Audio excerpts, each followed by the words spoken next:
Angle of incidence is equal to the angle of reflection when ray strike on a plane surface. देखिए ये जो angle आई लिखा हुआ है, इंसिडेंट रे जिस एंगल से आएगी उसी एंगल से रिफ्लेक्ट होगी, और एंगल कहां से मेजर करना है? नॉर्मल से। जैसे कि मैंने आपको बताया था, आप इसको रिवाइंड करके देख सकते हैं कि नॉर्मल से ही हमें सारे एंगल मेजर करने हैं।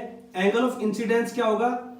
Angle between normal and incident ray. और एंगल ऑफ रिफ्लेक्शन क्या होगा? Angle between reflected ray and normal. तो पहला लॉ ये कहता है कि अगर नीचे प्लेन सरफेस है, प्लेन मतलब प्लेन सरफेस, रफ नहीं है, मतलब खुरदरा नहीं है, प्लेन है, समतल है, तो इंसिडेंट रे जो स्ट्राइक करेगी सरफेस पे वो उसको रिफ्लेक्ट भी सेम एंगल से करेगी, अगर दोनों को एंगल को हम मेजर करते हैं नॉर्मल से। So angle of incidence is equal to angle of reflection, पहला लॉ ये कहता है।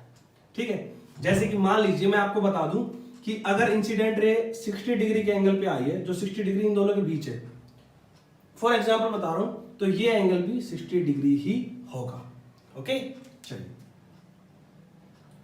Next, incident ray, reflected ray and normal all lies in the same plane.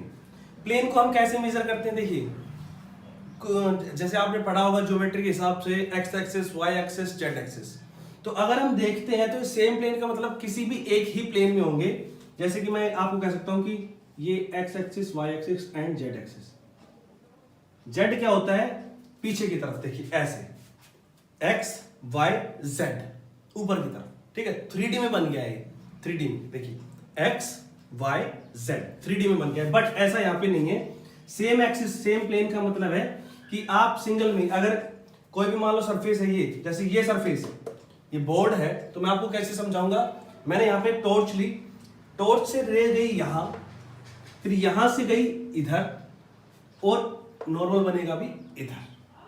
समझ आया कुछ? फिर देखिए मेरे हाथ में टॉर्च है और मैंने इस बोर्ड पे यहां पे मारी, इधर इस पॉइंट पे, तो आप क्या देखेंगे कि भाई वो जो टॉर्च से रे गई वो ऐसे गई, रिफ्लेक्ट होकर ऐसे गई, और उसका अगर हम नॉर्मल बनाना है तो भी सीधा ही बनाएंगे।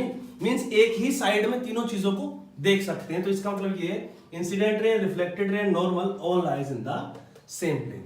उम्मीद करते हैं आपको समझ आया होगा, और अगर अच्छी लगी हो वीडियो तो प्लीज इसको कमेंट करके बताएं हमें, शेयर करें, चैनल को सब्सक्राइब करें। Thank you. और आप इसको नोट कर सकते हैं। Thank you once again.